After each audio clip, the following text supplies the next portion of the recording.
Bharatiya Janata party का जो शिमला संसदीय सीट पर नामांकन पत्र दाखिल किया है, भाजपा की जो अपनी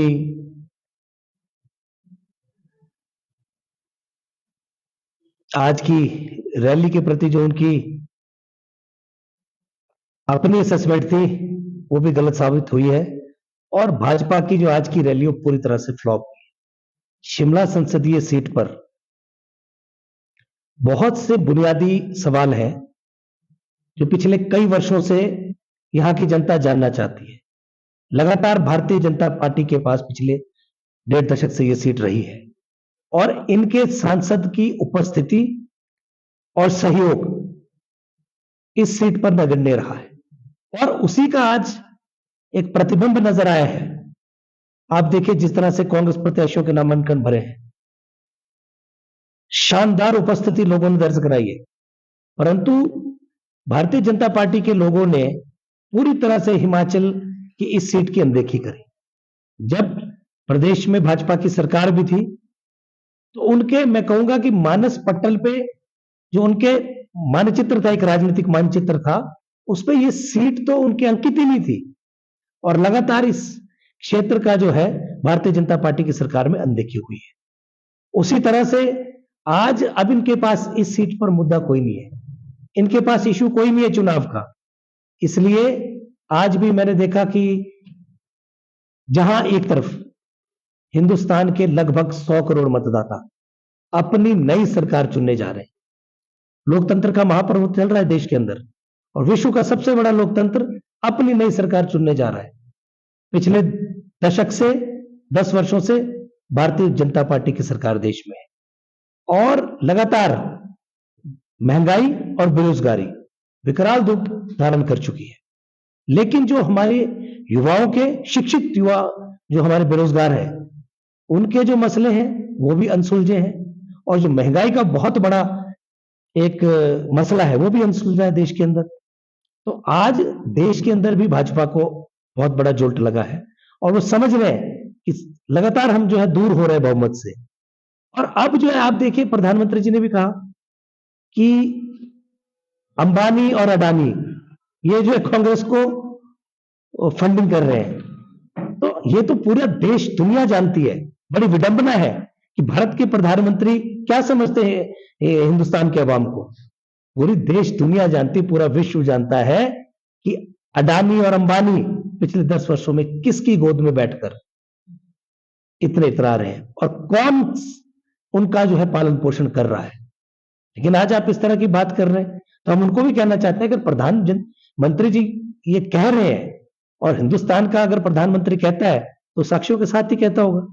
लेकिन जब वो कह रहे हैं तो जो आपने एक एजेंसियां सत्ता का दुरुपयोग करके विपक्ष के चुनिंदा लोगों के खिलाफ लगाई है, अगर आप कह रहे हैं कि अडानी और अंबानी इस तरह से राजनीतिक दलों को फंडिंग कर रहे हैं, तो क्यों नहीं ईडी और सीबीआई की रेड आप वहां पे करवाते? हिंदुस्तान की जनता भी चाहती है कि आप इस पर तुरंत कार्रवाई करें। तो मसला यह है कि भारतीय जनता पार्टी मुद्दों से बहुत आगे बढ़ गई है, ये मुद्दा विहीन हो चुकी है। अब इनके पास कोई तथ्य नहीं है कि जिससे चुनाव लड़े। और हिमाचल प्रदेश की, खासकर जो शिमला की सीट है, शिमला का तो जब जब भाजपा का राज रहा है, आप बताइए कि इन्होंने सेब बागवानों से, खुद प्रधानमंत्री जी ने आकर यहां पर घोषणा करी थी कि हम जो है आयात शुल्क जो है वो बढ़ाएंगे ताकि जो बाहर का सेब है वो हमारे हिमाचल प्रदेश से जो हम उत्पादन करते हैं उसके जो है रेट ना गिर पाए और हमारा जो सेब है उसको अच्छे दाम मिल पाए। तो एक बहुत बड़ा धोखा बागवानों के साथ भी किया है सरकार ने। और जब सेब का, आपको पिछले 2 वर्ष पूर्व का याद होगा कि जब सेब के ऊपर एक त्रासदी आई और बहुत ओलावृष्टि से फसल तो नष्ट हुई लेकिन कई लोगों के सेब के पेड़ टूट गए, तो ये सरकार जो है भाजपा की उस वक्त थी मूक दर्शक बनी रही। किसी को फसल बीमा योजना के तहत इन्होंने किसी का भुगतान नहीं किया और उसके बाद लगातार आप देखिए अभी भी केंद्र ने जो शुल्क बढ़ाया है, आयात शुल्क को घटाया है बढ़ाने के बजाय, और ईरान और अन्य देशों के जो सेब थे उससे मंडियां भर गई, जिससे हमारे जो बागवानों को जो एक उचित जो लाभ मिलना चाहिए था वो नहीं मिल पाया। तो सेब वालों के साथ, सेब बहुल्य क्षेत्र के साथ इन्होंने ठगी करी। आज अब इनके पास कोई इश्यू नहीं है कि इनके पिछले 5 वर्षों में तो इनके सांसद नजर नहीं आए कहीं शिमला में, आज लोग उनको बोल रहे हैं। तो इसलिए आज हताशा होगी भाजपा के कैंप में भी। पर हम ये कहना चाहते हैं कि जब से कांग्रेस की सरकार बनी है, इसी क्षेत्र के साथ नहीं, क्योंकि हम लोग क्षेत्रवाद में विश्वास नहीं रखते। कांग्रेस के लिए पूरा हिमाचल एक है और सर्वत्र हिमाचल का सर्वत्र विकास हमारा नारा है और हम उसी दृष्टिकोण से आगे बढ़ रहे हैं कि कानून, वैसे तो मैं कहूं कि उन्होंने सही कहा कि 6 चुनाव कांग्रेस जीत रही है और कांग्रेस की सीटें 40 हो जाए, ये बात बिल्कुल सही है। उनको भी कहते कभी कभी सच आ जाता है जुबान पर, तो उनकी जुबान पर यह सच आया था। दूसरा, उन्होंने जो बेबुनियादी बात कर रहे हैं, वैसे तो मामला जो है उच्च न्यायालय में लंबित है और विचाराधीन है, इस मामले में कुछ टिप्पणी करना तर्कसंगत नहीं है। लेकिन अगर भाषण भारतीय जनता पार्टी के प्रदेश अध्यक्ष दे रहे हैं तो मैं उनको जानकारी के लिए बता दूं कि किस चीज का चुनाव होगा, किस लिए ये 9 चुनाव होंगे, किस लिए 6 चुनाव और होंगे। अब तथ्यों सही जनता में रखिए ना।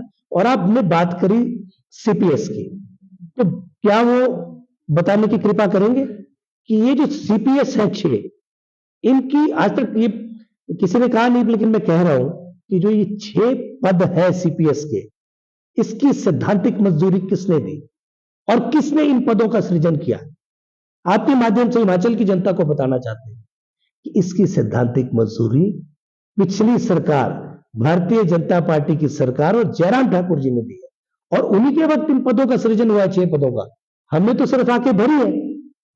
जैसे कांग्रेस सरकार सत्ता में आई तो ये पद ऑलरेडी सृजित थे, इनको हमने भरा है, क्योंकि भारतीय जनता पार्टी के तत्कालीन मुख्यमंत्री जयराम ठाकुर जी के पास राजनीतिक इच्छा शक्ति नहीं थी। या आप ये समझे कि पॉलिटिकल उनकी कंपल्शन थी कि वो नहीं बना पाए, वो पदों का सृजन करने के बावजूद भी पॉलिटिकली उसको नहीं कर पाए करेक्ट, उनकी विफलता रही उसमें।